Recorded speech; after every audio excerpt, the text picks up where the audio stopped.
couple of stonking games there.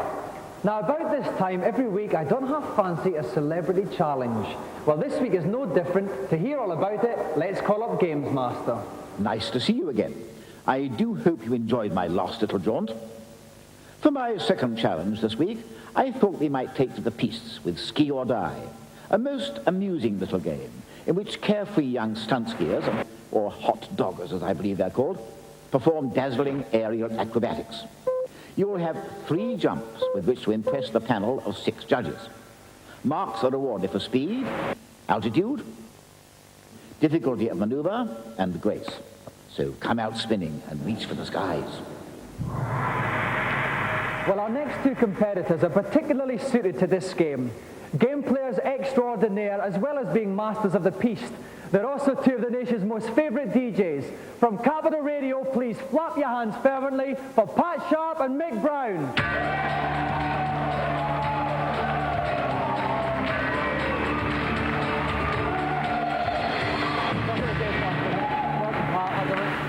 Now, Mick, first of all, how long have you been a joystick waggler? Well, I've been a joystick waggler for quite a few years. I was once arrested for it, but ever since I took up this, I've found that you can't get arrested for it, so it's been quite a few years. Okay, now, Pat, we know you're a games fan as well, but you're also quite a big skiing freak also. Yeah, as you said, Dominic, you know, going on the piste is fun, but it's the old après ski that I prefer, just taking it easy, but I'm going to give it my best shot today. Okay, now, I know there's a bit of rivalry between the 2 of you. I have to ask you, Pat, can you take Mick?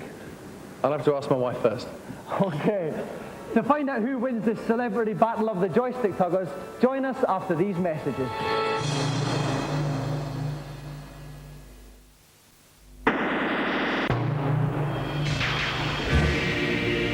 Welcome back. We're getting ready for the battle of the DJs here. Mick Brown against Pat Sharp in an aerial skiing contest. Joining me in my pulpit piste from Computer and Video Games magazine is Tim Boone. Hello, Dominic. Tim, welcome back.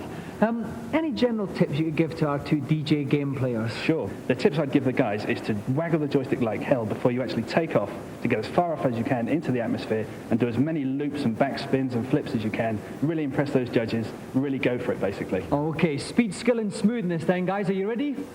Ready? Okay, Mick, take your first jump. Now, Mick's obviously going to try and get as much speed as he can, Tom. Absolutely. He's got to wiggle that joystick like crazy to get so that when he hits the end of the slope, he's off into orbit. Oh, and he's up high. It's a daffy and a double Mobius flip. He's going to straighten up. He's straightened up. What an opening jump from Mick Brown. Very, very nice jump indeed. Oh, low to high sixes. What a stunning opening jump. Average 31.9. And now, Mick, take your second jump. Jump out. So he's going to try and build up as much speed as possible. He's coming tearing down there, off the lip of it, and it's up. Oh, someone's gone wrong. Oh dear. And the crowd don't like that one. But he scored remarkably highly, Tim. Why was that? It was a very clean jump. It was very fluid, but he didn't do very much. The judges are looking for fluidity and confidence as But well. they like a bit of smoothness. Yeah, but for the really high points, they like the action. Okay then, so Mick, take your third and final jump. This is the big one. So Mick's going to go all out here. He's battling his joystick like mad. He's going off the lip. And he's, one daffy, 2 daffies, stuck in a daffy, and landed. That's a safe jump. A safe jump, quite a low score, but it could be enough, an average of 13.0. So Mick's total is in fact a mammoth 54.5.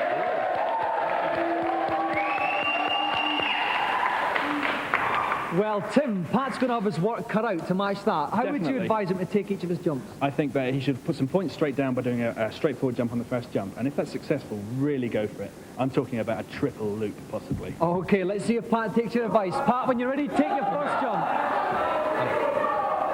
And there goes Pat down the slope. He's getting as much speed as he can. He's up the top. He's done one up. He's done one. This could be a big one.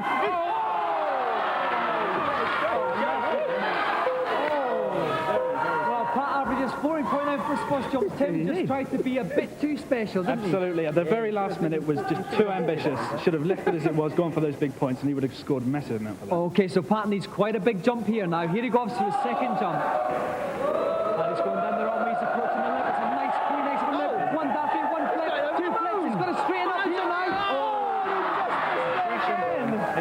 Oh, and he's scored low with the judges there, 7.4. Now, by my calculation, he's got to score over 30 for his final jump. Tim, is it possible? He can do it, but it's got to be something. He's got to go into orbit, basically. Right, and he's got to land safely. That's where Pat's problems are, coming down to earth. Okay, Pat, your fans are cheering you on. Take your third and final jump. And Pat's bombed in the away. He's given it all his time. He's up in the air. He's done one backflip to the top, one dapping. He has a straight up. Oh, he's straight up just the time.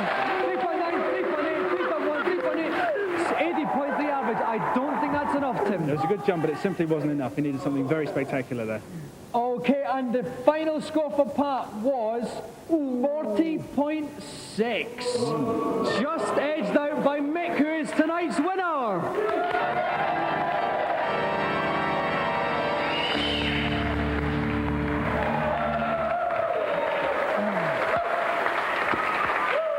Well, first of all, congratulations, Mick. Thank you very much. Incredibly smooth jump in there. How did you manage to trounce Pat so thoroughly? Well, it was all down to training. You know, I was out at Hampstead Heath the other night, and it all kind of worked well. You know, it was a bit cold, and it was great. It just paid off training. Okay, well now, Pat, you did some very fancy work, but you just seem to be trying to do a bit too much there. Well, my jumping's a bit like my jumper, really, a bit too much, so that's I why. can quite agree with Yeah, that. that's the thing. Well, I'm afraid, Pat, that you've missed out on our star prize, which goes to Mick. Now, Mick, A car? It's even better than a car. I'm sure you've won many awards for DJing, but none as special as this. Trip around the world? Our special, huge, golden GamesMaster joystick!